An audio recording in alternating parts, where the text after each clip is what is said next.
Nous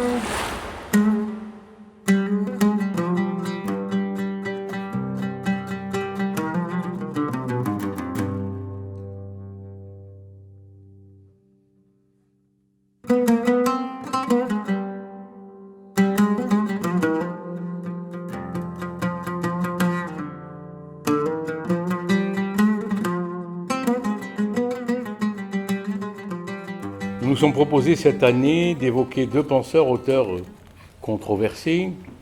L'un né en Algérie, qui semble être passé à côté de la question coloniale, mais on en débattra la prochaine soirée.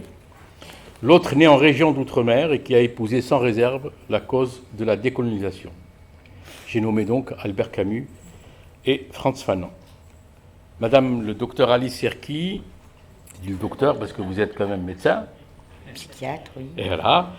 Et notre invité ce soir, pour nous parler du dernier, donc de Frantz Fanon.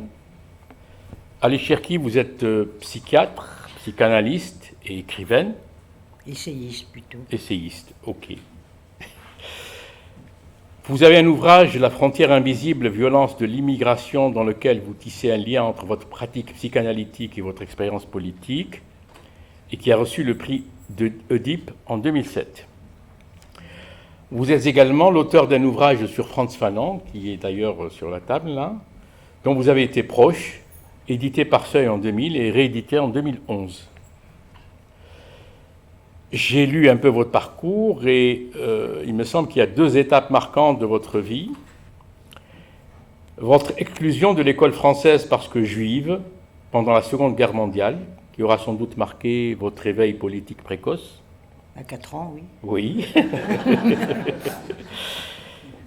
Et votre rencontre avec Fanon, dont vous rejoignez l'équipe à l'hôpital psychiatrique de Blida-Joinville à l'âge de 19-20 ans. Vous pratiquez à ses côtés la social thérapie, c'est comme ça qu'on l'appelait, n'est-ce pas? Je suis moi-même médecin, donc je connais un petit peu. D'accord. Qu'on appelle aujourd'hui, je crois, la psychothérapie institutionnelle. Et vous participez à l'élaboration de l'analyse des ressorts de l'aliénation politique, culturelle et subjective. Au-delà de ce lien professionnel, indissociable en fait du lien idéologique, vous partagerez son engagement pour l'indépendance de l'Algérie.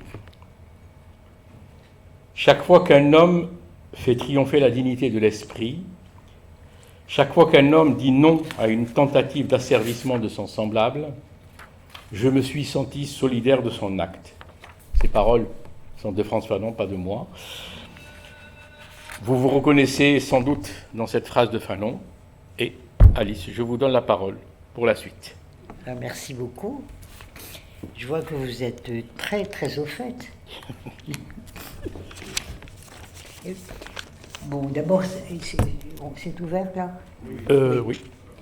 D'abord, je vous remercie parce que je dois vous avouer que je ne connaissais pas les amis d'Averroès. Je connaissais les rencontres d'Averroès de Marseille. Oui. Mais j'ai tout de suite dit oui. D'abord parce que Aristide Mettreff est un ami très proche et puis que quand on m'a contacté, on m'a dit Fanon et Camus. J'ai dit attendez, non, ça c'est pas possible. Ou Fanon ou Camus. Donc on m'a dit plutôt Fanon en ce qui me concerne. À juste titre, je crois. Même si je peux aussi parler de Camus, mais c'est pas pareil. Voilà. Alors effectivement, comme ça a été dit, les hasards de l'histoire ont fait qu'à l'âge de 20 ans, j'ai été l'élève de Frantz Fanon à l'hôpital psychiatrique de Blida-Joinville en Algérie en 55-56. Puis une de ses assistantes à l'ouverture du centre psychiatrique de jour à l'hôpital Charles-Nicolle de Tunis. J'ai également participé dans le même temps, et j'ajoute, c'est parce que je participais à la lutte d'indépendance que j'ai eu l'occasion de rencontrer Fanon. Et c'est pas parce que j'ai rencontré Fanon que j'ai participé à la lutte pour l'indépendance. Non, parce que très souvent, c'est comme si les petits élèves allaient suivre le maître. Ça n'a pas du tout été comme ça que les choses se sont passées. Cela implique que nos destins se sont croisés et que je garde, comme tous ceux qui l'ont côtoyé, un souvenir de l'homme Fanon. Mais surtout, j'ai découvert et pratiqué à ses côtés la social thérapie et assisté à l'élaboration de l'analyse des ressorts de l'aliénation politique, culturelle et subjective. Et naturellement, je dois dire que cela fait trace. À l'ère de la mondialisation néolibérale, des guerres qui réduisent les hommes à des objets, où la parole subjective dérange, la pensée de Frantz Fanon, qui analyse les effets de la domination de l'homme par l'homme dans tous les registres, du réel, politique, sociologique, anthropologique et subjectif, trace une voie vers une véritable décolonisation de l'être, selon sa propre expression. Et ceci est, à mon sens, d'une étrange actualité. Ce d'autant plus que Fanon, indissociablement psychiatre, penseur du racisme et des luttes de libération, a mis en garde contre les régressions ethniques, les replis identitaires et plus encore contre les conséquences psychiques sur plusieurs générations, et on n'en finit pas d'en voir les effets, des traumatismes de guerre, torture et autres violences déshumanisantes. Alors pour commencer, et pour faire directement connaissance avec l'homme et sa pensée, j'ai choisi quelques extraits parmi les nombreuses phrases de Fanon que j'aurais aimé vous lire. Alors la première a déjà été dite par mon copain. Voilà. Chaque fois qu'un homme a fait triompher les dignités de l'esprit, il avait 20 ans quand il a écrit ça. Chaque fois qu'un homme a dit non à une tentative d'asservissement de son semblable, je me suis senti solidaire de son acte. Je continue ces citations. Moi, l'homme de couleur, je ne veux qu'une chose, que jamais l'instrument ne domine l'homme, que cesse à jamais l'asservissement de l'homme par l'homme, c'est-à-dire de moi par un autre, qu'il me soit permis de découvrir et de vouloir l'homme où il se trouve. Nous ne tendons à rien de moins qu'à libérer l'homme de couleur de lui-même. L'homme noir n'a pas à se soucier de l'homme noir, il a à se soucier de l'homme. Encore une fois, je dois me rappeler à tout instant que le véritable saut consiste à introduire l'invention dans l'existence.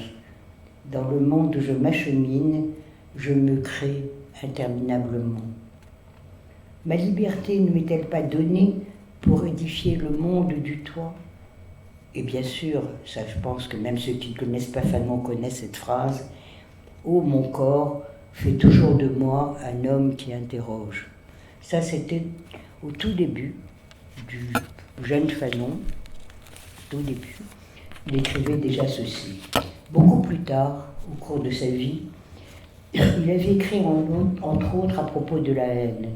On ne soutient pas une guerre, on ne subit pas une répression énorme, on n'assiste pas à la disparition de toute sa famille pour faire triompher la haine et le racisme.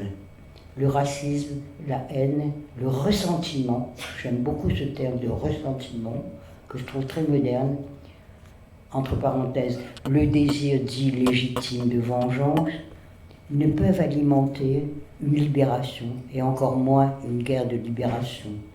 La haine ne saurait constituer un programme. Et enfin, c'est son tout dernier livre, la conclusion de son dernier livre, Des damnés de la terre. C'est très beau ça. Reprenons la question de l'homme, reprenons la question de la réalité cérébrale. Bon, des psychiatres, hein. C'est comme ça qu'on parlait à l'époque, de la masse cérébrale de toute l'humanité. Donc il faut multiplier les connexions, diversifier les réseaux et réhumaniser les messages. Il s'agit très concrètement de ne pas tirer les hommes dans des directions qui les mutilent. Il ne faut pas, sous prétexte de rattraper, bousculer l'homme, l'arracher de lui-même, de son intimité, le briser, le tuer. Alors là, c'est une très jolie métaphore, je dois dire. Non, nous ne voulons rattraper personne, mais nous voulons marcher tout le temps, la nuit et le jour, en compagnie de l'homme, de tous les hommes. Il s'agit de ne pas étirer la caravane, car alors Chaque rang perçoit à peine celui qui le précède, et les hommes qui ne se reconnaissent plus se rencontrent de moins en moins, se parlent de moins en moins. J'en ai fini avec les citations. Les premières quand il avait 25 ans, 10 ans plus tard en conclusion de l'Angleterre. Et ça, j'ai voulu le faire pour que vous fassiez directement connaissance avec ses préoccupations et puis son écriture. Alors, comme je ne savais pas si parmi le public qui était là, personne connaissait la vie ou le trajet de Fanon, j'ai choisi d'entremêler, si vous voulez, la biographie de Fanon avec les réflexions sur son œuvre. Il est né en 1925 à Fort-de-France aux Antilles, d'une famille de 8 enfants, dont 3 garçons. Il est le 3e garçon de la fratrie. C'est une famille qui est relativement aisée pour des Antillais de couleur. Le père est fonctionnaire aux douanes et la mère tient une boutique un peu comme les bazars qu'on voit actuellement un peu partout, vendant du tissu et de la quincaillerie, et puis entre autres des bonbons, des crayons, enfin tout ce que vous pouvez trouver maintenant dans pas mal de bazars, enfin en tous les cas à Paris, il y en a un certain nombre. C'est l'enfance d'un petit garçon qui réussit bien à l'école publique, mais qui faisait avec son frère aîné, Joby, un peu les 400 coups. Les 400 coups de gamin. Il rentre au cinéma sans payer, il tire les sonnettes des appartements, puis il fout le camp tout de suite, pendant que les gens ouvrent la porte. Il vole des bonbons dans le magasin de sa mère, et surtout, alors là, surtout, le foot. À un moment de leur enfance un peu turbulente, la mère, qui était vraiment très stricte, qui ne sait plus comment tenir ses garçons dans la respectabilité, les envoie un an chez l'oncle instituteur, très important d'être un oncle instituteur, dans un bourg qui s'appelait le François. C'est pas le français, c'était le François. Et le seul souvenir que Fanon m'ait confié de son enfance, parce qu'il parlait très très peu de son enfance et de sa vie, c'était la visite traditionnelle que l'on faisait faire aux enfants au mémorial de Schœlcher, qui était celui qui avait libéré les esclaves de leur chaîne. Ils se demandent alors en silence, parce que ça on n'en parle pas, ce qu'il y avait avant. De la condition d'esclave, du code noir, le petit garçon ne sait encore rien, on n'en parlait pas. Il va ensuite au lycée de Fort-de-France, mais à cette époque, l'île est sous la coupe de l'amiral Robert, un grand pétainiste qui était bloqué là, à Fort-de-France, avec tous les marins de la flotte, bloqués en Martinique, et qui se comportent d'une façon épouvantable, qui s'accordent tous les droits, il n'y a rien à bouffer, mais ils s'en comparent de tout ce qu'il y a à bouffer, en laissant par la population pouvoir s'alimenter. Et pourtant, au lycée, un professeur leur dit « Attention, quand les nazis parlent des juifs, dressez l'oreille, ils parlent aussi de vous. » Ce faisant, il s'engage à 17 ans pour combattre l'envahissement de la France par les nazis. À un professeur qui lui objecte que cette guerre est une affaire d'Européens et de Blancs, il rétorque, il a 17 ans, chaque fois que la dignité et la liberté de l'homme sont en question, nous sommes concernés, blancs, noirs ou jaunes, et chaque fois qu'elles seront menacées, en quelque lieu que ce soit, je m'engagerai sans retour. Alors qu'est-ce qu'il fait Fanon? Le jour du mariage de l'un de ses frères aînés, Félix, il quitte clandestinement Fort-de-France pour la Dominique, où se fait l'entraînement de jeunes Antillais entrés en dissidence, comme on dit. On appelait ça comme ça, la dissidence. Alors pour l'anecdote, qui a été quand même un grand scandale dans la famille, il se procure l'argent pour payer son passage en vendant les plus beaux tissus destinés à la fabrication de costumes de son père. Mais à la Dominique, beaucoup de jeunes, ça aussi ça a été très, très peu dit, que beaucoup de jeunes s'étaient formés en passant clandestinement à la Dominique, avec des passeurs qui, c'est pas d'aujourd'hui, faisaient payer le prix fort. C'était comme ça que ça se passait aussi à l'époque. Ils se forment en principe pour intégrer les forces américaines. Mais Fanon est considéré comme trop jeune et on ne peut pas l'envoyer aux États-Unis. Mais en 1943, le 24 juin, la population martiniquaise, entrée en dissidence, se soulève contre l'amiral Robert, appelé l'Allemand, et rallie la France libre, ce qu'on appelait à l'époque la France libre. C'est alors que Fanon reviendra pour embarquer sur l'Oregon, le fameux navire l'Oregon, avec d'autres jeunes gens pour constituer le bataillon 5, très important, qui rejoindra les forces françaises libres ou au Maroc. Mais déjà l'embarquement me déçoit. Ces jeunes volontaires qui montent à bord, ils montent à bord clandestinement de nuit dans les cales, alors qu'eux ils pensaient que toute la famille allait venir célébrer ces héros qui partaient libérer la France, les futurs libérateurs de la France qui étaient alors sous la coupe nazie. Mais dans l'armée aussi, dès l'arrivée au Maroc, Fanon découvre le racisme blanc, avec une véritable hiérarchie liée à l'origine et à la couleur de la peau. Il découvre même la différence qui est faite entre les Antillais et les Africains. Parce que les Antillais, eux, ils dorment dans des tentes comme les Français de France, tandis que les Sénégalais, on les fait dormir dans des tentes, dans des guitounes, un peu à l'écart, comme ça. Je trouve que ces détails sont extrêmement importants, c'est pas important, mais parlants, voilà. Il participe donc avec le bataillon 5 qui rejoint la 2e DB au Maroc, ce qui lui permet d'ailleurs de traverser l'Algérie avant d'embarquer. Alors, est-ce Oran ou Béjaïa?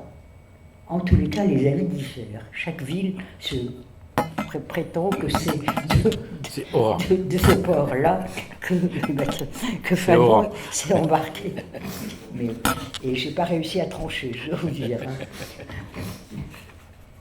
Et c'est comme ça qu'il va assister au débarquement de Provence pour la libération de la France et même remonter jusqu'en Alsace. Parce que le commandement français disait non, il fait trop froid, les Noirs, on va les envoyer à Monte Cassino, on ne va pas les faire remonter en Alsace. Alors, pour ceux qui savent ce qui est arrivé aux soldats qui se retrouvaient, nord-africains qui étaient à Monte Cassino, heureusement au fond qu'ils sont montés en Alsace. Et blessé, il reçoit la croix de guerre, dont non plus il ne parlait jamais. Et c'est très très longtemps après qu'il a dit que c'est à peu près tout ce qu'il avait de commun avec Salan. Parce que c'est Salan qui, à l'époque, lui avait remis la croix de guerre. Mais ça, on l'a su, mais des années plus tard. Voilà. Au cours de la Deuxième Guerre mondiale, il rencontre le combat, mais comme je vous l'ai dit, la discrimination. La misère des colonisés, il a été très frappé, à Oran, à Béjaïa, de voir que les petits Algériens se mettaient à l'entrée de la caserne pour pouvoir récupérer les restes alimentaires des soldats. Ça, je crois que ça aussi, c'est une image qui l'avait beaucoup frappé. Les petits yaoulèdes, comme on disait. Et c'est à ce moment-là qu'il écrit une lettre que j'ai découverte très longtemps après. Très longtemps après la mort de sa mère. Parce qu'elle avait caché ça dans un coffre. Tout le courrier que France lui avait envoyé était secret, top secret, mis dans un coffre, qui a été découvert à sa mort. Un an que j'ai quitté Fort-de-France. Pourquoi?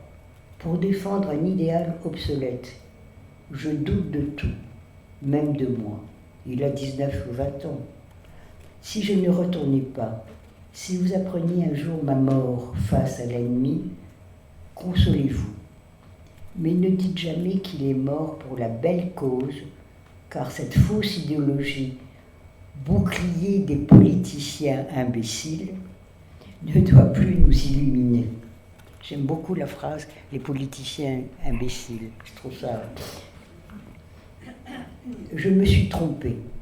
Rien ici, rien ne justifie cette décision de me faire le défenseur des intérêts du fermier quand lui-même s'en fout.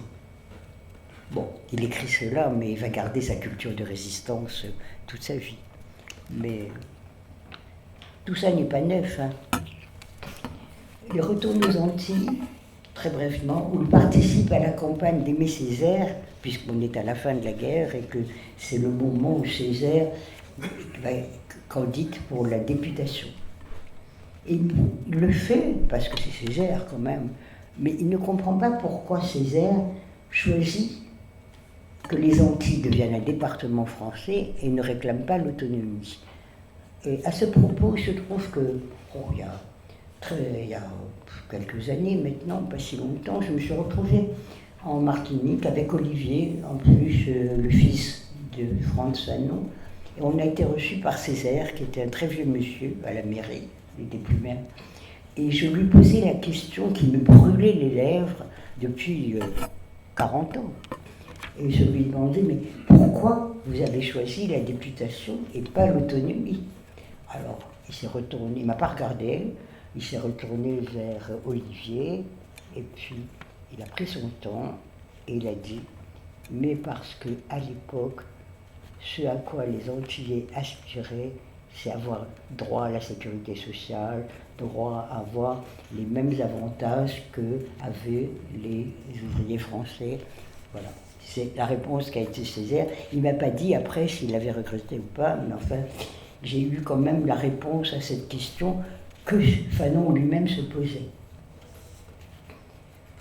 Il passe en vitesse au bac et il revient, il a beaucoup de mal à obtenir une bourse qu'il finit par avoir. Les parents n'avaient pas l'argent pour payer une bourse parce qu'ils avaient déjà payé une bourse à une de ses sœurs pour faire ses études. Alors, il opte pour faire des études de médecine et il les fait à Lyon. Et il les fait à Lyon, là encore une anecdote, parce que quand on lui disait pourquoi Lyon, il disait parce que c'était les deux seuls endroits, c'était Strasbourg ou Lyon, mais qu'à Strasbourg il faisait trop froid. Donc il valait mieux aller. Et il suit, mais à Lyon aussi, ça c'est beaucoup plus important, il va à Lyon parce qu'à Lyon enseigne à l'époque Merleau-Ponty et le roi Gourand. Et qu'il veut suivre les cours de Merleau-Ponty et de le roi Gourand, qu'il suit très très très attentivement et très sérieusement. Ah bon, il écrit entre-temps des pièces de théâtre qui sont à l'IMEC, je crois, qui ont été ressuscitées récemment, mais qui ne sont pas très bonnes, hein, et qui sont surtout L'œil qui se noie, très inspiré par le sartrien de l'époque, quoi. Il n'adhère à aucun parti politique, malgré Monville qui le presse de venir au Parti communiste, mais il disait « Moi j'aime bien le jeune Marx, mais je ne lis pas le Capital ». Mais il participe à toute la mouvance anticolonialiste. Il contribue même à un petit journal très éphémère, Tam Tam, qui s'adresse aux étudiants originaires des colonies. Mais dès la 4e année, il va s'orienter vers la psychiatrie. Non pas au Finatier, qui était quand même la grande école, la grande hôpital psychiatrique, etc., mais à la faculté. Et je me suis aussi posé la question, c'est pas lui qui m'a donné la réponse, mais je l'ai eu indirectement, c'est que quand on fait des études de médecine et qu'on se consacre même à la psychiatrie, il faut que ce soit dans la faculté, pour les parents. C'est ça qui fait sens, c'est d'être diplômé de la faculté, tandis que l'hôpital psychiatrique, même si c'est l'organisation nec plus ultra de toute l'organisation de la psychiatrie en France, mais c'est pas la fac, c'est pas la faculté. Ils s'en est mordu les doigts après, mais enfin bon. C'est dans ce contexte, alors là c'est très important parce qu'on aborde quelque chose qui me paraît important, qu'il va écrire Le syndrome nord-africain, qui est paru dans la revue Esprit en 1952.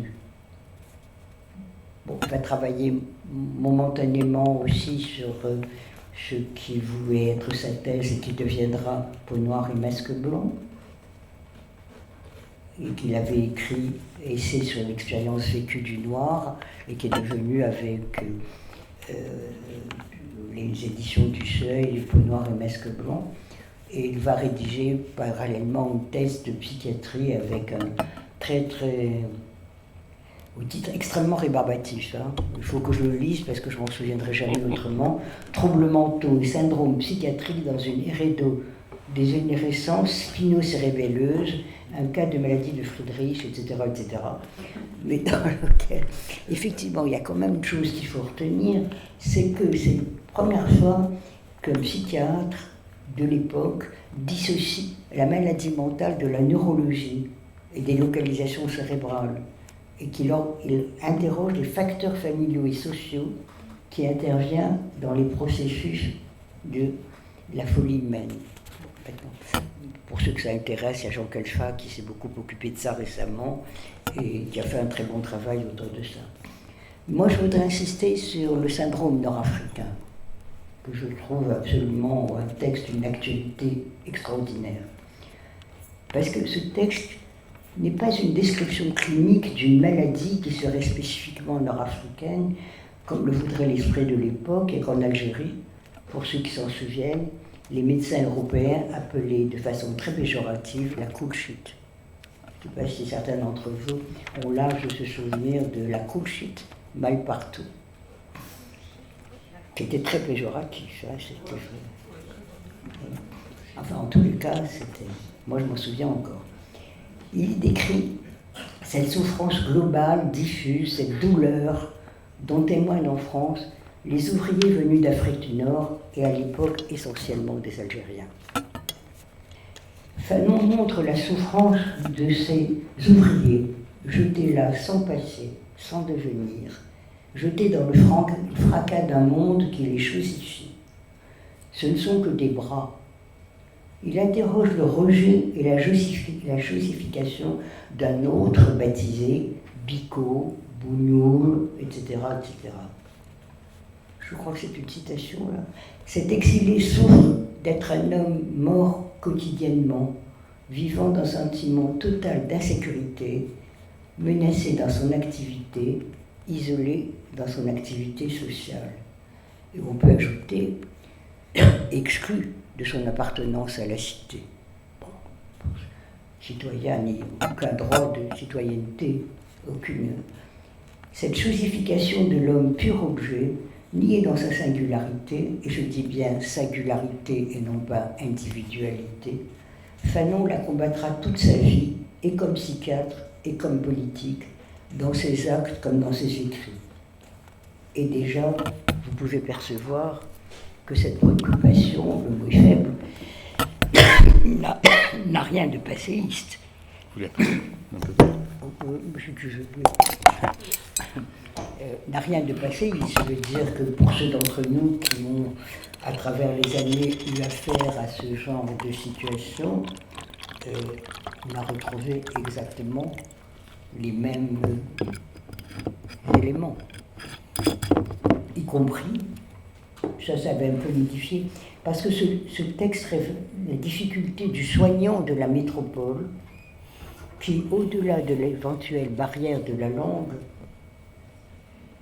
n'arrive pas à comprendre cette réduction de l'autre à un objet et dans l'incapacité de s'ouvrir à un véritable accueil qui dépasserait l'irritation, le mépris et voire l'agressivité.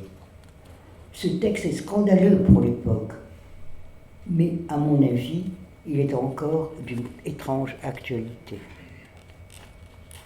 Après une courte expérience dans un autre hôpital, il arrive chez Tosquelles, militant espagnol, antifasciste, que beaucoup de gens, qui était un type formidable. Hein. Pour ceux qui ont pu rencontrer Tosquelles, qui avait persisté dans son accent, c'était quand même un type extraordinaire et d'une acuité formidable. On comprend que ce soit bien entendu tous les deux. Hein. Pour la socialthérapie que l'on appelle aujourd'hui psychothérapie institutionnelle. À Saint-Alban, il restera 15 mois, mais il rencontrera et pratiquera avec Tosquelles, militant antifranquiste, qui garda longtemps sa nationalité espagnole. Il est un des rares qui ne s'est jamais offusqué de ne pas avoir obtenu la nationalité française. Il disait, ben non, moi j'ai ma nationalité espagnole, ça me convient, etc. Il faut dire que avoir une nationalité espagnole, c'était quand même moins pire que d'avoir une nationalité marocaine ou algérienne à l'époque. La social-thérapie, plus connue, il publiera quelques articles avec lui. Bon, j'ai pas le temps de développer tout ça, mais... Et Tosquelles témoignera en 1975 du séjour, longtemps donc après la mort de Fanon, mais du séjour, alors qu'il s'exprimait peu, hein. Il y a une très longue lettre dont je ne retiendrai que cette phrase. Il écrira « Fanon, en allant à Saint-Alban, allait quelque part sur sa route vers un point d'ancrage et de rencontre. » Et effectivement, Fanon, dont j'ai dû dire à plusieurs reprises dans le livre que je lui ai consacré, qui ne parlait très très peu ni des gens qu'il avait rencontrés, ni de sa vie privée, ni je ne savais même pas qu'il avait déjà écrit Peau noire et masque blanc quand il est arrivé en Algérie, mais il parlait de Tosquelles. Pour lui, c'était une référence majeure. C'était le seul de tous les gens qu'il avait pourtant, il en avait rencontré beaucoup en France, etc. Tosquelles.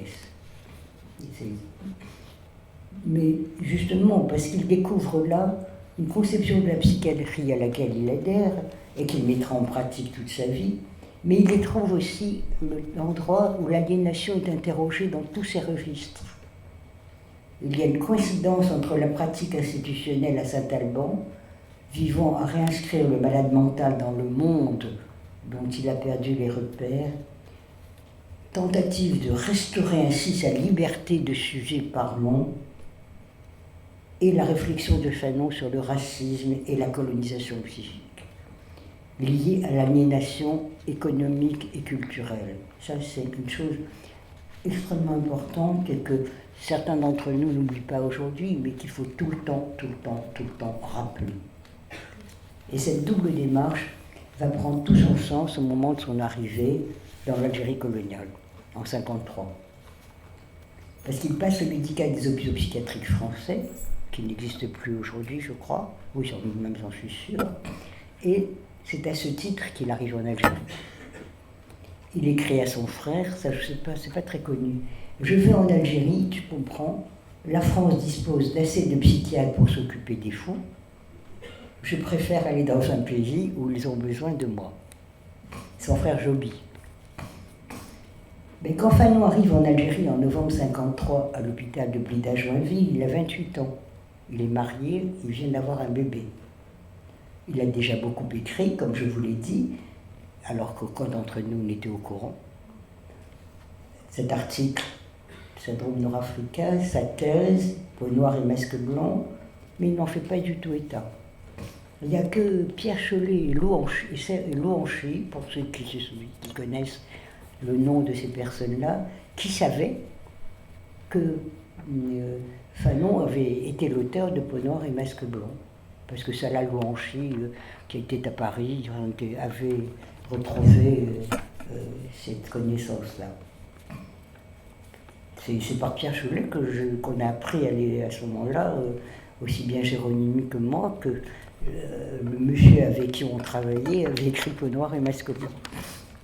Enfin, c'est une anecdote, mais enfin, c'est... Alors, du territoire algérien, Fanon ne connaît pas grand-chose. Hein. Il ne connaît pas grand-chose. Juste son passage à Bougie ou Béjaïa ou au Oran, je ne sais pas, où il a été révolté par la misère de ses petits-enfants.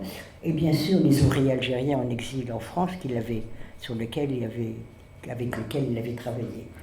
Il arrive dans un pays où la situation coloniale est à son acme, avec des tensions considérables, notamment depuis, bon là je ne vais pas vous faire un dessin, tout le monde est au courant de ça, depuis le 8 mai 1945 et l'écrasement de toute parole de liberté chez les Algériens.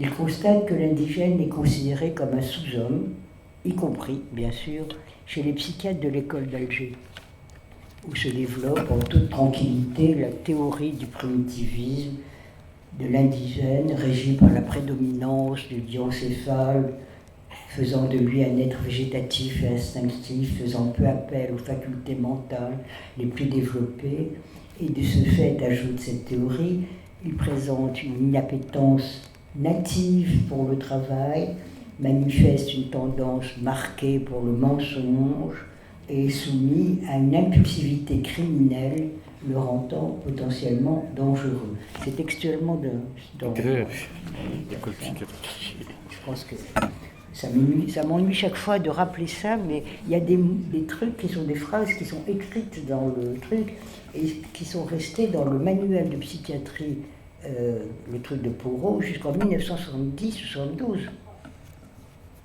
Jusqu'à ce que Henriet puisse, le manuel de Henriet remplace le manuel de psychiatrie, donc 75 même, je crois, je ne sais plus, je ne suis pas très douée pour les dates. Bon, donc il arrive en psychiatre et il cherche à contacter les gens qui s'occupent de ces problèmes, des trucs. Alors c'était les orientalistes, et l'école orientaliste d'Alger, soi-disant, les arabisants, comme on dit, mais c'est pas sa tasse de thé, vraiment. Et du coup, je me souviens qu'il avait fait ça avec Azoulay, il prend ses distances et il se retrouve à visiter les marabouts des villages les plus reculés de Kabylie. Azoulay était très impressionné, hein. Azoulay qui était son truc à l'époque. Voilà. Alors, on va passer un petit peu. Quand vous en avez marre, vous me dites. Hein. Il découvre donc la réalité coloniale des 3 départements français et aussi l'archaïsme de l'hôpital psychiatrique. Il trouve un hôpital digne des asiles français les plus reculés. Là-bas, il n'y avait pas à l'époque ni Le Guillon, ni Donnison, ni Bonafé, ni tous les élèves qui étaient restés, qui avaient séjourné à Saint-Alban. Et la sociothérapie est loin d'être à l'ordre du jour. En plus, il existe dans l'hôpital une importante fracture entre les tenants de l'Algérie française et les autres. Il y en a 2 autres qui pensent légèrement autrement, qui sont Lacatan et Mikuxi. D'ailleurs, Mikuxi, après, se retrouvera du côté des Algériens au Maroc. C'est une chose dont on parle peu, mais qui fait partie de la petite histoire, quand même.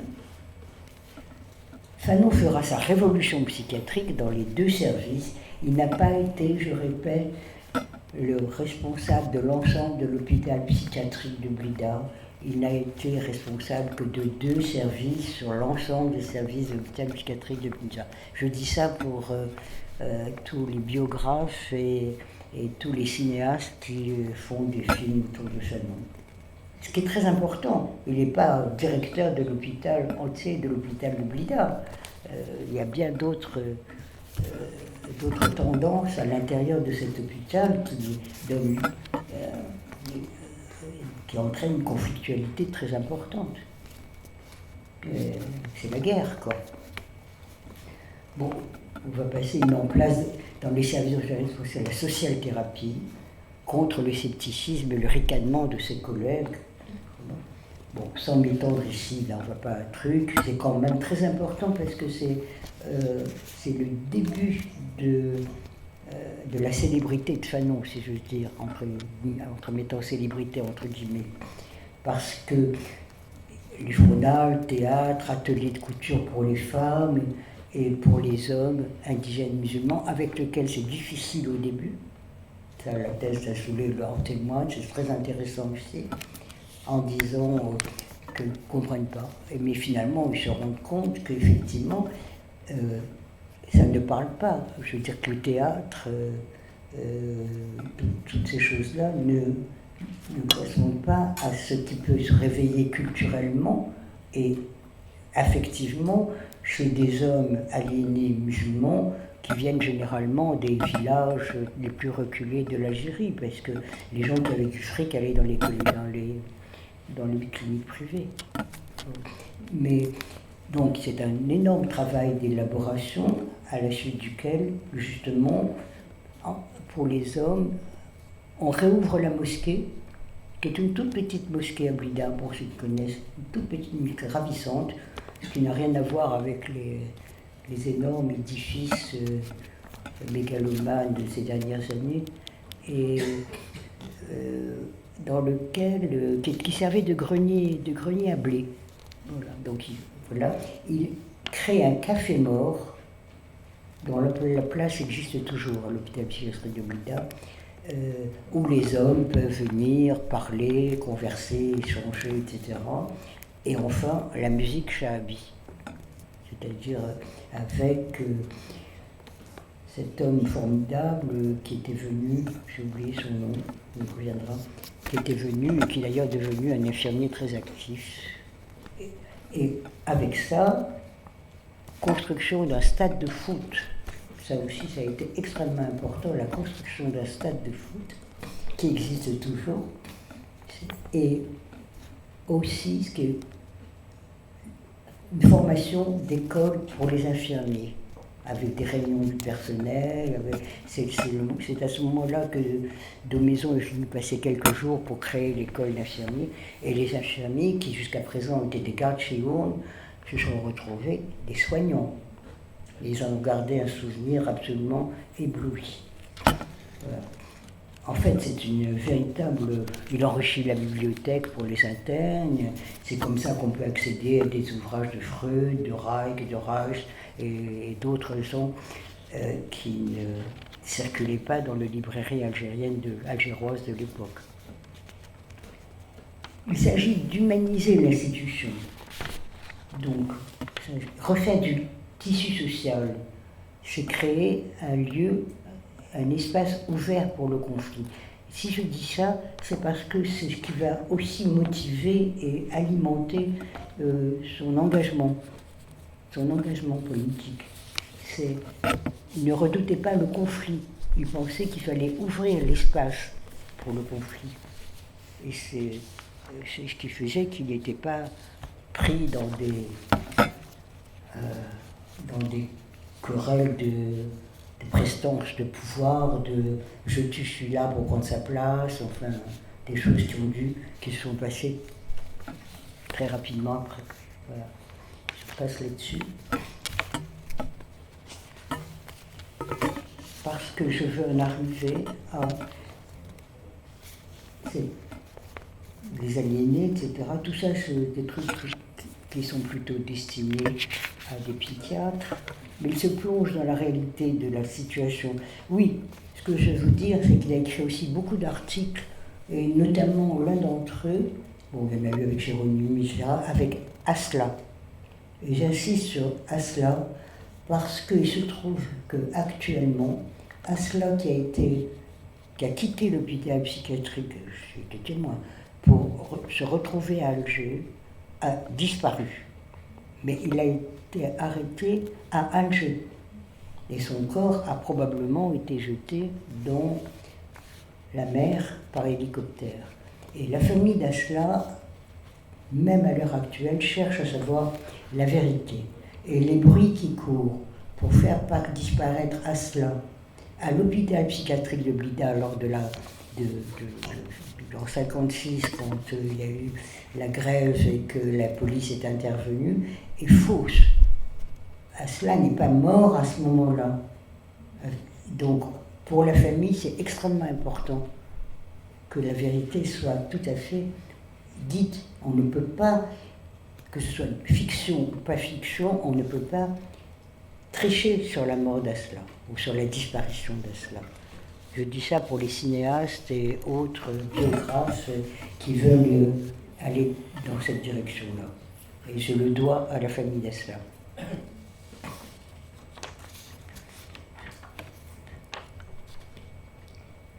Fanon se plonge dans la réalité de la situation coloniale et pas simplement à l'hôpital psychiatrique. Bon, il a écrit Peau noire et masque blanc, une analyse qui, au-delà du regard du blanc sur le noir, est celle du colonisateur et du colonisé. Après le 1er novembre 1954 et l'organisation des maquis Wilaya 4, la rumeur se répand dans les milieux nationalistes et mandousiens, il faut bien le dire, de son action et de ses positions anticolonialistes. Et devant la surdité du gouvernement français, il prend le parti des indépendantistes. Il accueille à l'hôpital d'abord des maquisards blessés de la Wilaya 4, puis rencontre les dirigeants de la Wilaya, tels que Aban Ramdan, dont il devint un très proche ami. Ils s'entendaient bien. Aban était toujours un peu comme ça, mais il respectait Fanon et il s'entendait bien. Puis Aban avait quand même une vision du lendemain de l'Algérie, qui était quand même pas celle qui s'est produite par la suite. Je suis désolé, hein, je dis ce que je pense. Vous êtes là pour ça. Bon, c'est comme psychiatre et non comme penseur que Fanon fut dans un premier temps contacté pour s'occuper clandestinement des maquisards blessés ou atteints de troubles psychiques. Et c'est par capillarité qu'il passera de son activité de psychiatre révolutionnaire, à son activité politique de soutien aux indépendantistes. Fin 1956, non seulement la guerre n'est pas finie, il ne faut pas oublier que quand même on pensait que ça allait peut-être... Mais bien au contraire, elle s'éternise et la répression devient de plus en plus dure, y compris vis-à-vis des minoritaires engagés pour l'indépendance. Une grève des infirmiers, qui était terrible, a été durement sanctionnée et les arrestations se profilent. C'est à ce moment-là que Fanon décide de démissionner et qu'il écrira cette lettre à Lacoste, qui est très belle, dans laquelle il dénonce l'état de non-droit. Je cite, « La folie est un des moyens qu'a l'homme de perdre sa liberté, et je puis dire que placé à cette intervention, j'ai mesuré avec effroi l'ampleur de l'aliénation des habitants de ce pays. » La structure sociale, existant en Algérie, s'oppose à toute tentative de remettre l'individu à sa place. La fonction d'une structure sociale est de mettre en place des institutions traversées par le souci de l'homme. Une société qui accule ses membres à des solutions de désespoir est une société non viable. À cette lettre, la réponse est l'expulsion. Entre-temps, et c'est là où je vais en arriver à ce que j'aimerais bien qu'on développe un peu plus, en 1956, un texte très important qui s'appelle « Racisme et culture » au premier congrès des écrivains et artistes noirs à la Sorbonne, en pleine guerre d'Algérie. Et dans son intervention, Fanon, qui vient exprès de Blida pour participer à ce colloque à la Sorbonne, c'est d'ailleurs là que Maspero le rencontre et qu'il dit « je vais continuer à fréquenter cet homme ». Maspero est tout jeune hein, quand il va à ce truc-là. Il montre les effets de l'oppression, non seulement économique et politique, mais également culturelle. Ainsi, au racisme biologique, il oppose et met en scène le racisme culturel.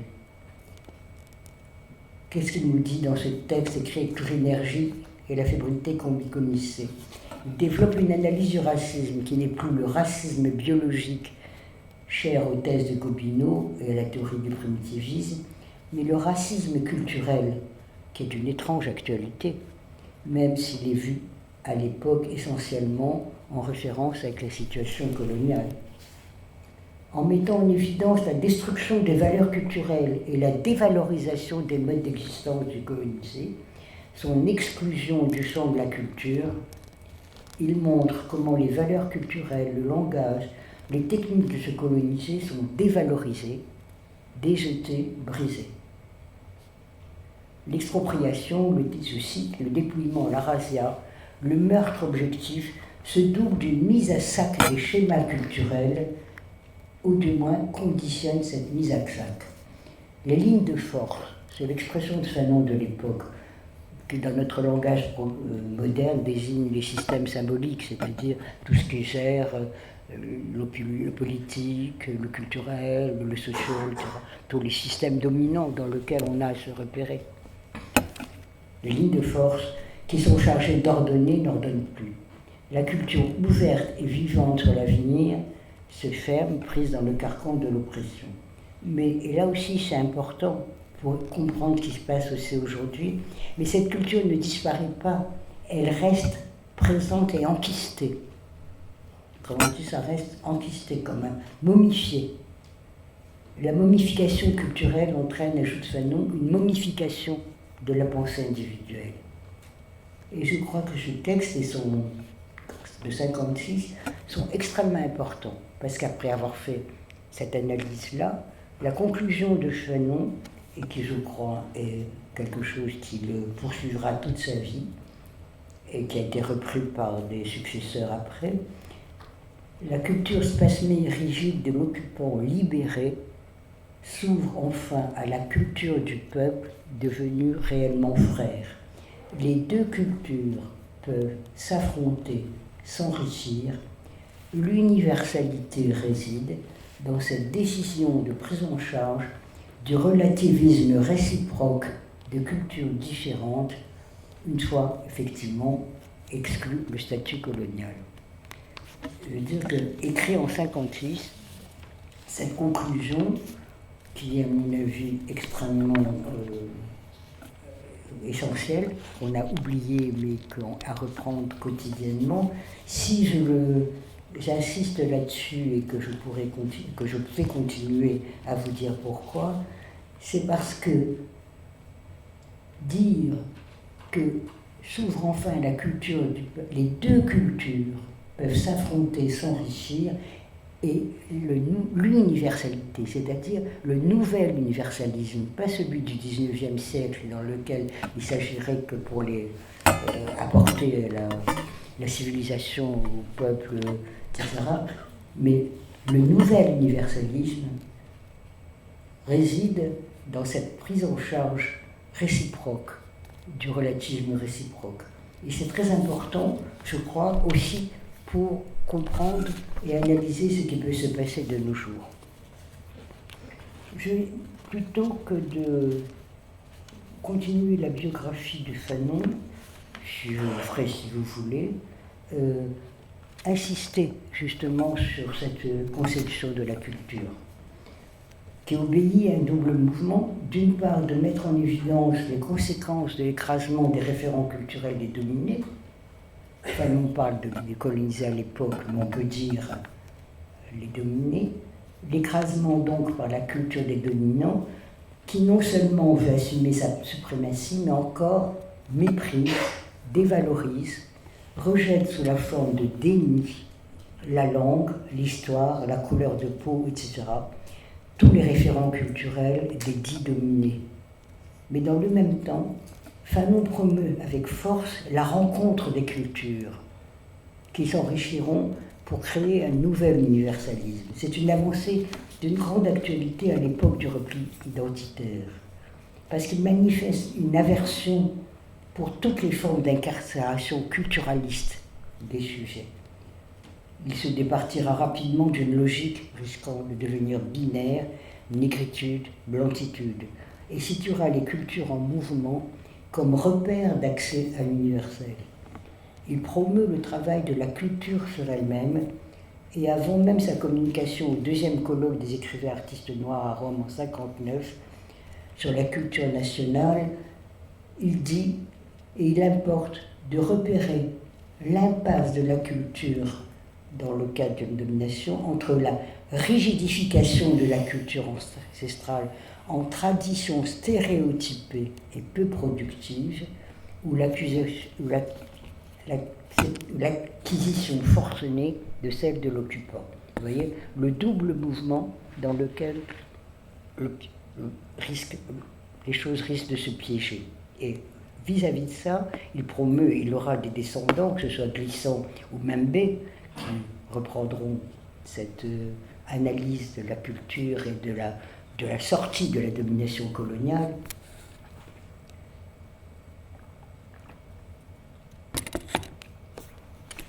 Parce que cette citation, me semble-t-il, est toujours à reprendre et à méditer aujourd'hui, à le replacer dans le contexte pour indiquer ce qu'est l'actualité de Fanon. Parce que c'est ainsi impossible, tout à fait par hasard, cette citation de Membé en 2010, qui reprend, après avoir écrit sur Fanon, il écrit ceci, qu'être soit à l'âge de la globalisation, sinon de pouvoir revendiquer librement telle ou telle particularité.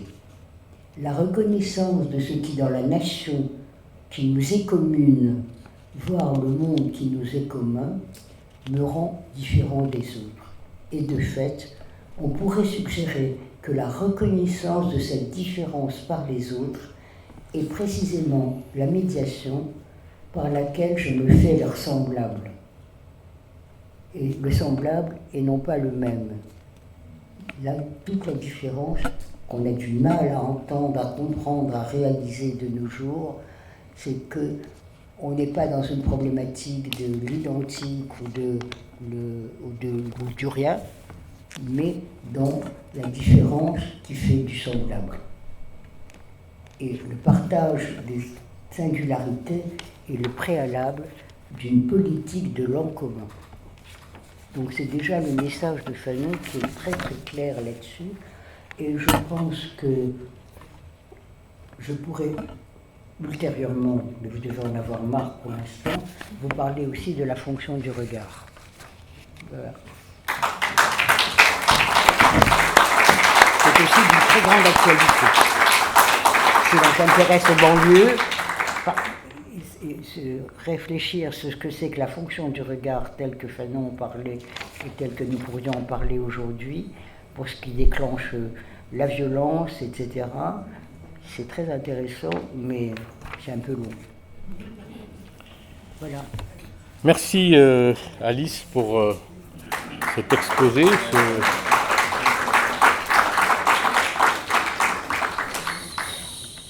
ce parcours de Fanon que vous nous avez fait partager.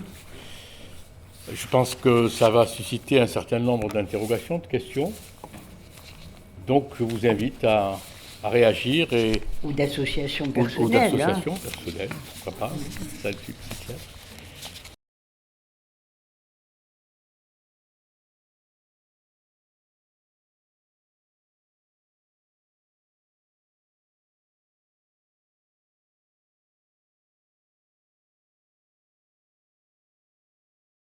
Alors, deux questions très différentes, je dois dire. Je vais d'abord répondre. J'ai toujours dit, spéculer sur ce qu'aurait été Fanon, je pense que c'est absolument inutile et pas pensable. Je pense qu'il aurait continué quand même à s'occuper d'une façon ou d'une autre de la santé mentale. Parce que ça, c'était vraiment extrêmement important pour lui, parce que c'était l'articulation de toutes les aliénations pour lui. Alors, mais je pense, en ayant quand même suivi pas mal de trucs, son lien avec Aban Ramdan, c'est quand même par l'intermédiaire de Aban Ramdan qu'il s'est retrouvé, lui, encouragé à venir rejoindre le Front de Libération Nationale à la base, à Tunis entre autres, il n'était pas très très chaud pour ceux qu'il appelait, excusez-moi maintenant, il y a prescription, les gardiens de chèvre, donc trois personnes que je ne nommerai pas, c'était, voilà, mais là, à chaque fois, mais effectivement, il y a des choses qu'on ne pouvait pas dire, au nom de la nécessité d'accueillir l'indépendance. Je crois qu'il aurait été, il n'aurait pas été le seul, mais il le pressentait déjà, parce que quand il a écrit les mésaventures de la conscience nationale, soi-disant parlant des pays africains, qui allaient reprendre exactement à leur compte les mêmes mécanismes de gouvernement que ce qu'avaient fait les colonisateurs, il s'adressait aux Algériens. Il ne le disait pas explicitement, mais dans son dernier livre, quand il écrit, ça j'en suis sûr, et puis il me l'a dit, enfin, il nous l'a dit. Voilà. Il mettait en garde aussi les futurs gouvernants de l'Algérie. Et je pense qu'il n'aurait pas du tout aimé ce que personnellement j'appelle, mais j'assume moi, le coup d'État, non pas de 65, mais de 62. Je suis désolée, mais c'était la première loge, je peux vous dire que, d'autant plus que quand on était en Algérie, à Alger, comme moi j'ai été, je m'excuse de parler de moi, puisque je suis arrivée en mars, puisque au moment du Rocher Noir, qu'on avait le droit de revenir, que je me suis retrouvée avec les Boualem Ouzik, Omar Ouzik, etc., il était évident que la population de l'Algérois, en tous les cas, ne savait rien de ce qui se jouait à l'extérieur. Ils n'étaient au courant de rien, ils n'avaient même aucune idée du conflit majeur qui existait entre le GPRA et l'armée de Boumedienne. C'était vraiment stupéfiant, à ce point. Et c'est pour ça que je dis qu'ils ont été...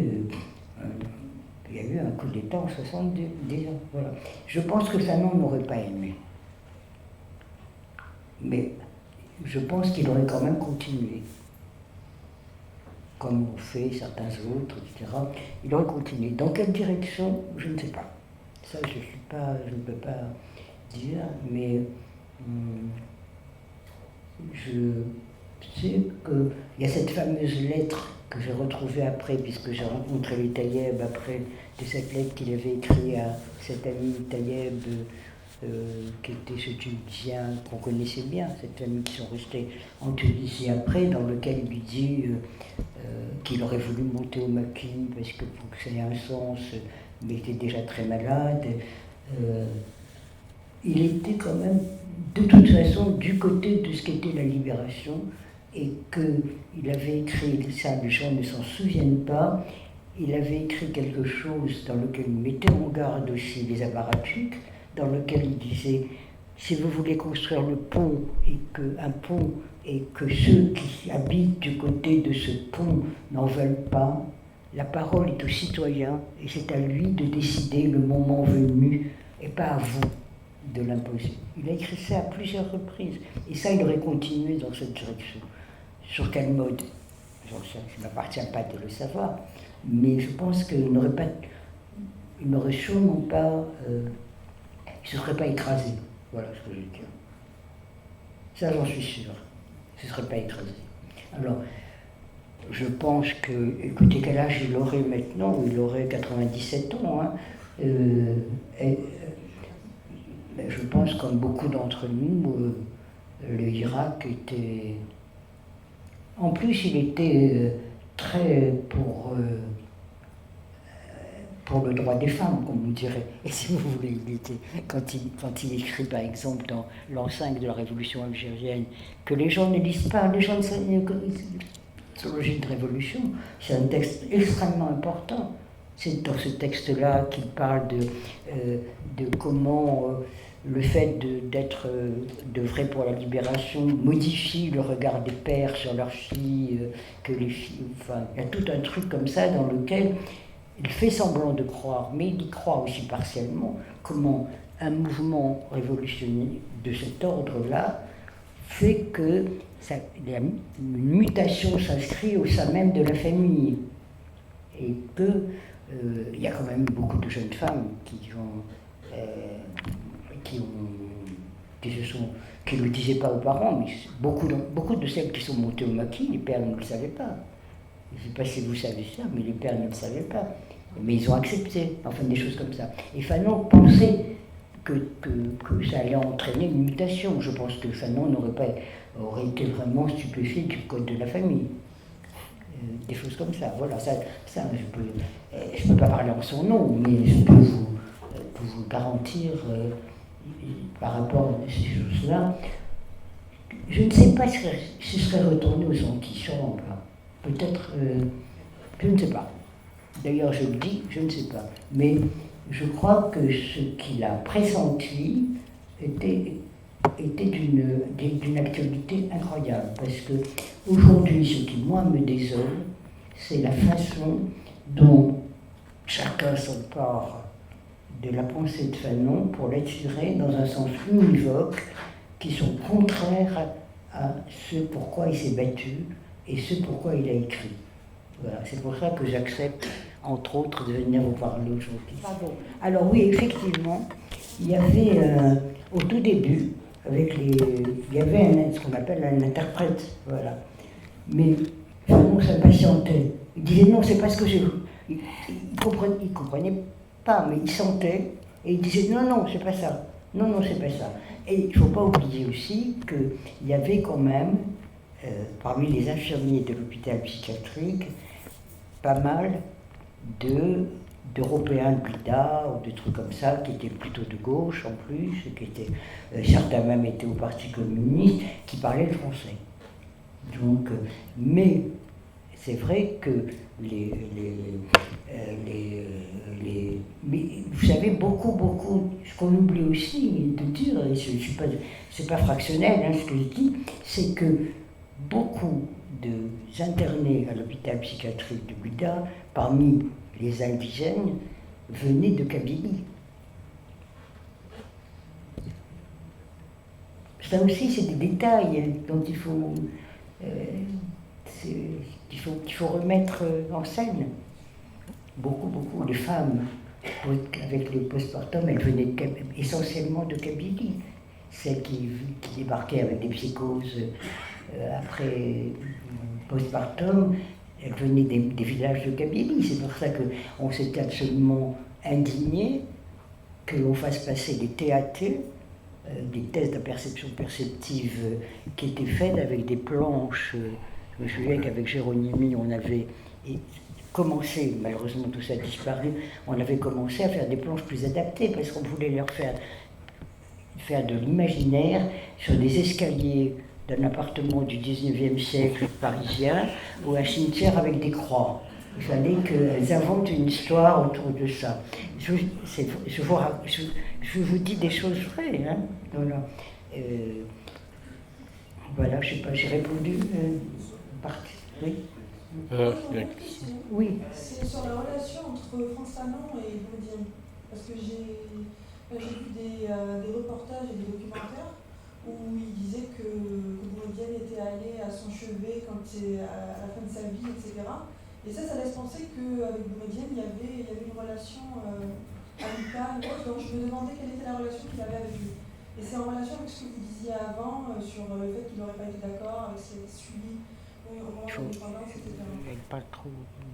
Oui, j'ai pas très bien entendu. La relation entre Fanon et Boumedienne. Oui. Alors, effectivement, Fanon, à la fin de sa vie, là, il était déjà très malade, est parti aux frontières pour parler avec l'armée, les soldats de l'armée, et Boumedienne avait un très grand respect pour Fanon. Mais Fanon, on l'a beaucoup accusé après en disant oui, il était du côté de l'armée, il était en collision avec l'armée, etc. Mais Fanon se disait, cette armée absolument pétrifiée. N'oubliez pas que l'armée des frontières, elle n'avait jamais.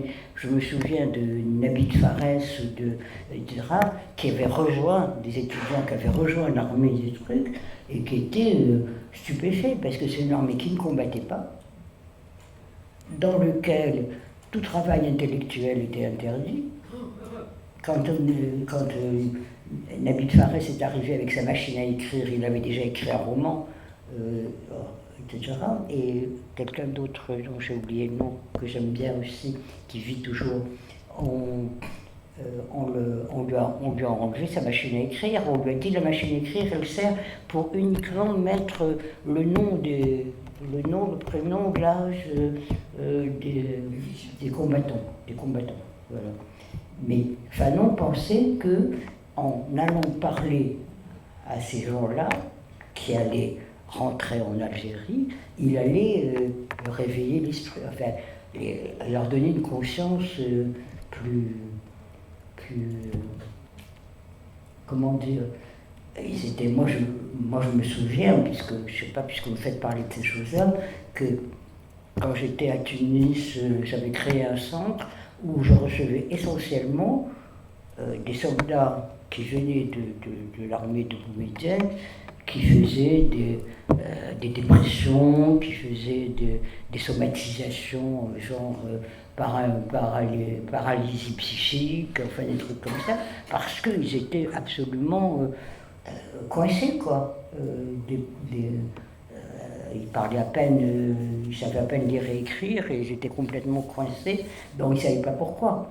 Et Fanon pensait qu'il allait pouvoir je sais pas, les éveiller, comme il faisait avec, avec les patients de l'hôpital psychiatrique. Mais c'est mes associations à moi, je veux dire. Et je ne pense pas que Fanon aurait été du côté... Sinon, il n'aurait pas écrit ce qu'il a écrit dans Les années de la Terre. Tous les chapitres qu'il a écrits sur la primauté, non pas aux apparatchiks, mais aux citoyens, comment il concevait ce qu'était la citoyenneté, etc. Il ne disait pas qu'il l'écrivait pour les Algériens, mais en fait, il l'écrivait pour les Algériens. Pour ceux, si vous voulez relire, les chapitres qu'il raconte sur ce que c'est qu'être un citoyen, etc. Dans Les années de la Terre, c'est comme ça. De la même façon, on lui a fait aussi un procès par rapport à la violence, mais là aussi, je ne sais pas si quelqu'un peut poser la question, mais Fanon était psychiatre. Et les ressorts de la violence, que moi j'ai beaucoup étudié par la suite, avec les situations qui se sont passées, je sais pas, en France, si vous voulez, la soi-disant violence des banlieues, etc., c'est que on sait très bien, et il l'a écrit lui aussi, que quand je regarde comment tu me regardes, et si dans ton regard je vois que je ne suis pas acceptée, que par exemple je suis... Ça aussi, j'aurais pu vous lire un autre chapitre sur ce regard. Qu'est-ce que ça provoque chez le sujet qui a ce non-assentiment du regard? Il est soit pétrifié, le corps reste pétrifié, et ce qui surgit, c'est une violence qui peut se retourner sur le voisin, sur soi-même, ou sur celui qui vous désavoue. Moi, j'ai déjà entendu dire, ah, je regarde comment tu me regardes, et si dans ton regard, je vois que français, je ne suis pas pour toi, alors je me détourne, français, je ne suis pas. C'est un mécanisme absolument d'une actualité que Fanon avait déjà. Si moi j'ai pu en parler, c'est probablement parce que cette analyse de la violence, je la connais. Voilà. Et lui aussi la connaissait. Il faut toujours savoir d'où ça vient par rapport à ce que ça fait sur la personne, sur le sujet. Voilà. Je ne sais pas si j'ai répondu à votre question. Merci. Juste pour... je complète parce que sur la question de la violence, et en particulier son rapport avec Jean-Paul Sartre, puisque c'est lui qui a écrit, qui a écrit la préface des années, et donc il est resté justement ce visage de Fanon comme appelant à la violence. Oui, mais c'était... L'image de Fanon. Oui, mais ça, je l'ai dénoncé, ça, déjà. Bonsoir. Bonsoir. Voilà, tout à l'heure, vous avez parlé un peu de la jeunesse de Fanon, et vous avez parlé de sa décision de partir durant la Seconde Guerre mondiale. Il avait des principes, il était du côté de l'opprimé. Il a fait la même chose en Algérie, côté FLN. Et j'aimerais bien, si vous avez entendu parler de sa vie aux États-Unis, la fin de sa vie, où il a un peu bousculé les Américains avec ses 2 livres. dont vous avez cité. Ça résonne trop, vous êtes trop près du micro. C'est quoi? Alors, on parlait pour la première fois aux États-Unis, une fois qu'il était en Maryland, de le colonialisme intérieur par rapport aux Noirs. Est-ce que vous avez entendu parler de ce mot colonialisme intérieur vis-à-vis des 2 livres quand ils ont découvert ça suite à son... Parce qu'il a combattu toujours l'exploitation de l'homme par l'homme, et arrivé aux États-Unis suite à sa maladie, si vous pouvez nous dire son passage bref aux États-Unis, c'était quoi sa vision des choses? Ah, son passage, écoutez, quand il est arrivé aux États-Unis, Fanon était mourant. Il était mourant, il a été très maltraité aux États-Unis parce que, bon, d'abord, il ne voulait pas aller aux États-Unis. Hein, c'est Yazid, etc., qui ont dit c'est le dernier espoir. Voilà. Mais Fanon était déjà mourant. Il savait que, déjà, il avait été en Union soviétique, et qu'en Union soviétique, il avait voulu visiter les hôpitaux, les asiles, et qu'il était revenu en disant Tout est interdit. Même quand je vais au chiottes, il y a quelqu'un à côté. Donc, il était déjà... Mais quand il était aux États-Unis, il était mourant. Il était absolument mourant. On lui a fait traîner, on l'a laissé tomber avant de pouvoir l'hospitaliser, des choses que les gens ne savent pas. Il est resté longtemps dans une chambre, etc., avant d'être admis à l'hôpital. Et puis c'est vrai qu'au moment de des transfusions, il disait on veut me lactifier. Donc il était déjà complètement parti. Voilà. Mais j'ai pas. Quelle était la question? Il aurait évoqué une histoire de colonialisme intérieur, mais... Du colonialisme intérieur où? Aux États-Unis?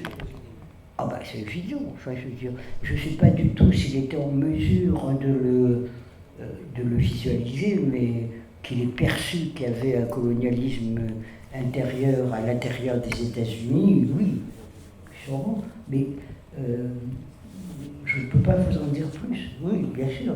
Non, mais ce qu'on peut dire, c'est que après, les mouvements ont pris le petit livre de Fanon, comme etc. Que ça mais c'est toujours été, si vous voulez, les gens prenaient de Fanon ce qui, eux, les intéressait et leur permettait de justifier leur truc, à tort ou à raison.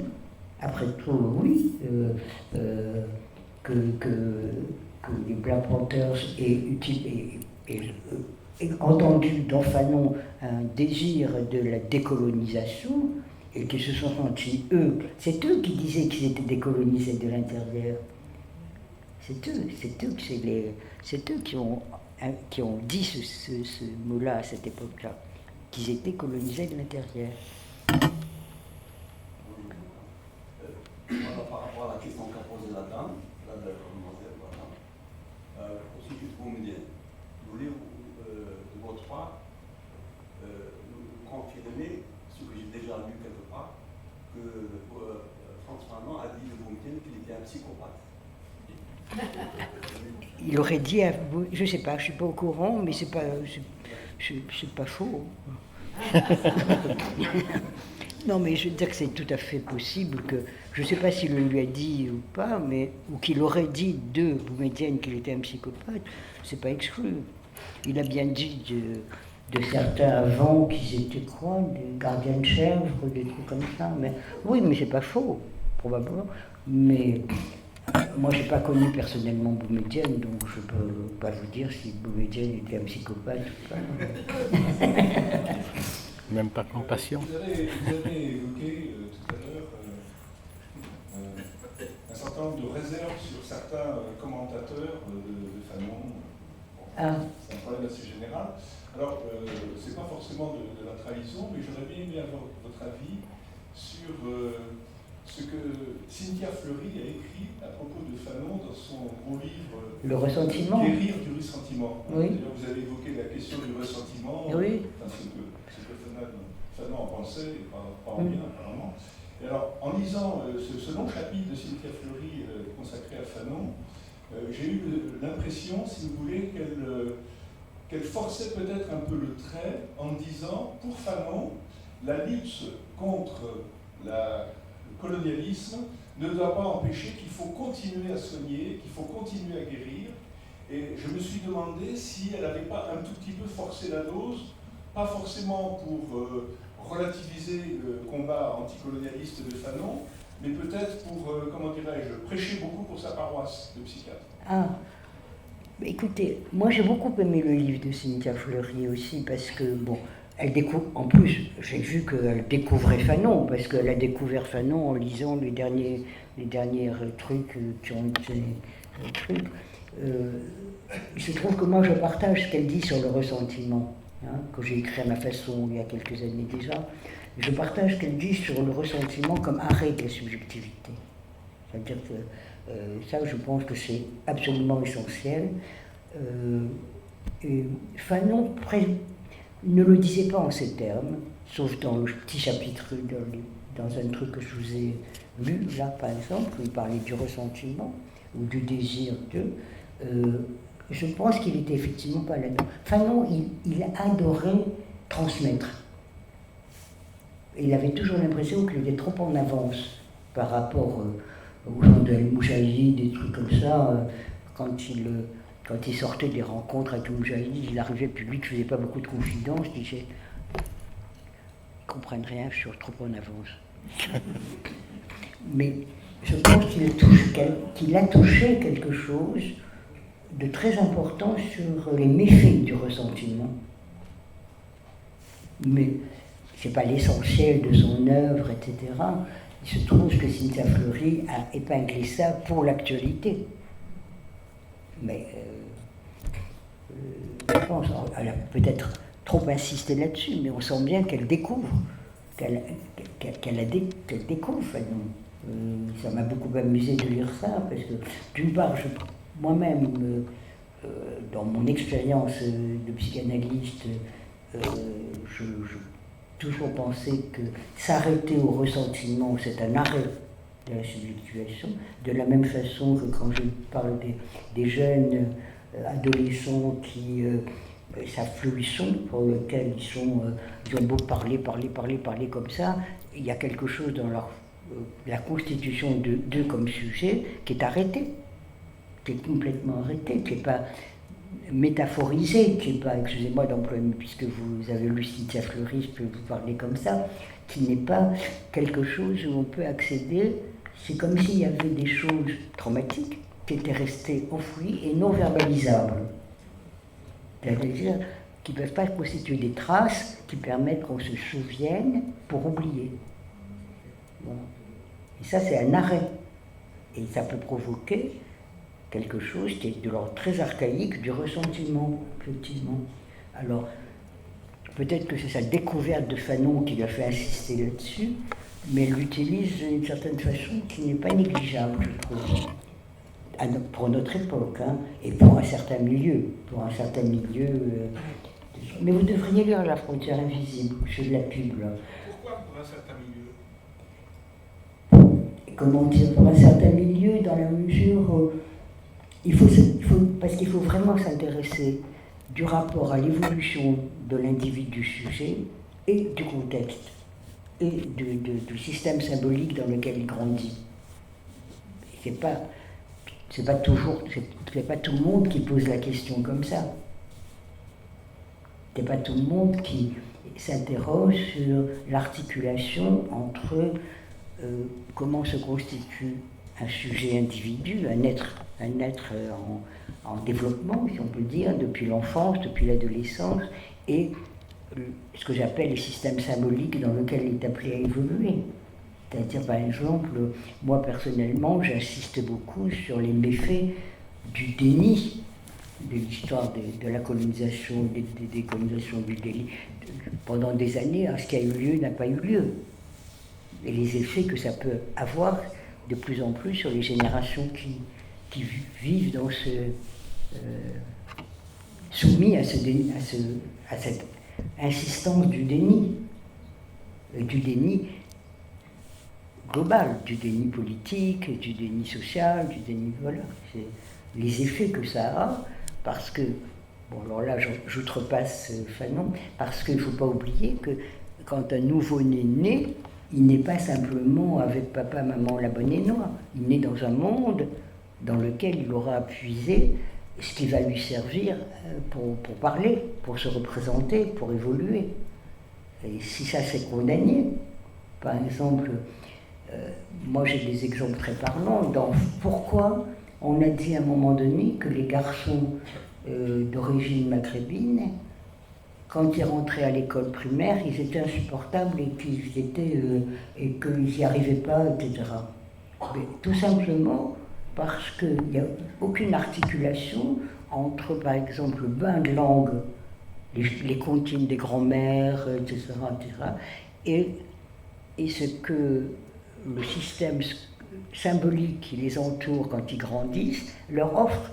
C'est comme si c'était dénié. Comme s'il n'y a pas d'articulation qui peut se faire entre leurs premières sensations et ce à quoi ils sont amenés, la langue dans laquelle ils sont amenés à évoluer, à grandir, le monde dans lequel ils sont amenés à évoluer, à grandir. Et ça, je pense que si je n'avais pas été une élève de Fanon, enfin j'en sais rien après tout, peut-être que je ne l'aurais pas développé de cette façon-là. Actuellement. Mais je ne sais pas. Mais c'est tellement criant quand on fait ce métier qu'on s'intéresse à ces problématiques, bien sûr. Bonsoir, monsieur, dame. Je m'appelle Aïssa, je crois que ma voix est reconnaissable. Vous avez, madame, évoqué le différend qu'il y avait entre le GPA et Boumedienne en 1961. Effectivement, j'entends rien. Il parle de la différence entre le GPRA et Boumedienne. Donc, Ah oui. Donc il y a eu,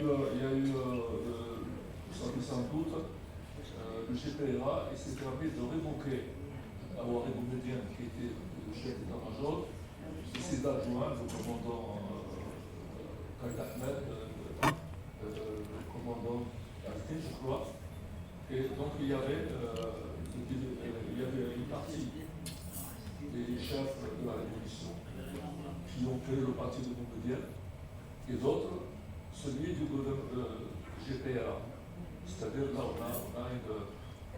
Moi, je ne peux pas dire qu'est-ce qui se serait passé si les gens ont changé de côté. Je cite seulement un fait qui peut être qualifié. D'autre part, quelles étaient les relations de Boumedienne avec France Fanon? D'après. Vous me direz, parce que comme j'entends rien. Et Ania Francos, Boumedienne déclare dans un livre d'entretien écrit par Jean-Paul Sérémy et Ania Francos, Boumedienne aurait déclaré, c'est écrit, il a déclaré que Boumedienne était un adepte de France Fanon. Il était un disciple inconditionnel de France Fanon. Donc, c'est juste ça des informations. Par contre, j'ai une question, puisque vous avez vécu à Alger pendant la Révolution. Vous l'entendez? Il dit que Ania Francos, dans son livre, aurait dit que Boumedienne était un fanat de Fanon. Oui. Alors la question.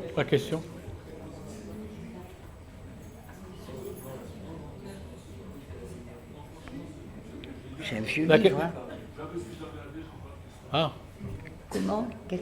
Il a fini. Il n'avait pas de question. En fait, il voulait juste dire que Ania Francos avait écrit que Boumedienne était un fan de Fanon. Oui. Oui. Il avait probablement de l'admiration pour Fanon. Oui. Je ne peux pas parler de ce que je ne connais pas. Est-ce que, peut-être, c'est pas une question en attendant, est-ce que tu pourrais nous parler peut-être est-ce que Fanon avait ses rapports avec les mouvements, quand il était en Algérie ou en Tunisie, avec les mouvements de libération africains? Parce qu'à ce moment-là, ces années-là, c'était aussi des années d'ébullition.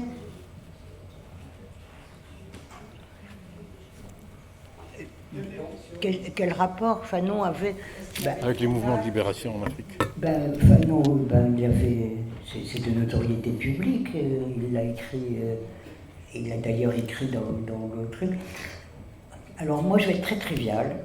Comme il commençait à être un peu gênant à Tunis, même s'il était soutenu par des gens comme Nelson, etc., ils ont décidé de l'envoyer, il y avait d'ailleurs Boualem Mousdik aussi, de l'envoyer comme représentant de l'Algérie en Afrique noire. Et là, d'abord il a fait un tabac, si j'ose dire, et puis après, il a fait dans plusieurs conférences et des trucs comme ça, et il se trouve qu'il a été très lié avec Félix Meunier, avec tous ceux qui étaient pour les mouvements de libération. Il a été, alors si on peut dire qu'il a été, il s'en est beaucoup voulu d'ailleurs après, il a été, pour Lumumba, il a été le Lumumba qui était arrivé de Belgique un peu timide, etc. Fanon a été son maître à penser, a été son mentor, etc., a été celui qui l'a engagé très, très loin. Non, il était. Puis Félix Lumier a été aussi. C'est lui qui avait dit faites attention, Félix Lumier, on va l'empoisonner. Bon, il a été très. Il s'était même rabiboché avec Nkrumah, à qui il reprochait au départ de croire que ça allait comme ça la libération de l'Afrique allait se faire comme ça. Voilà. Il s'est trompé parfois. Il s'est trompé en Angola. Mais non, il était très. D'ailleurs, les gens en Afrique Par contre, il n'était pas chaud avec Senghor. Il n'avait pas tort.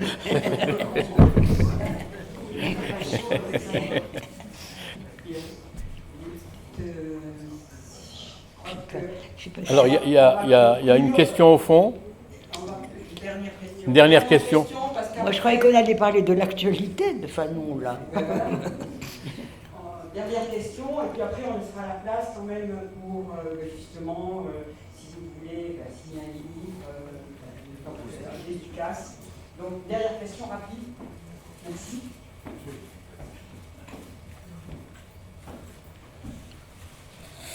Alors, bonsoir, merci. Parlez plus fort parce qu'elle. Vous m'entendez? Non? Maintenant, oui. Très bien. Bonsoir et merci pour votre allocution. Je ne connaissais pas beaucoup France Fanon et on a découvert un peu en taux. Je suis en M2 de psychologie interculturelle.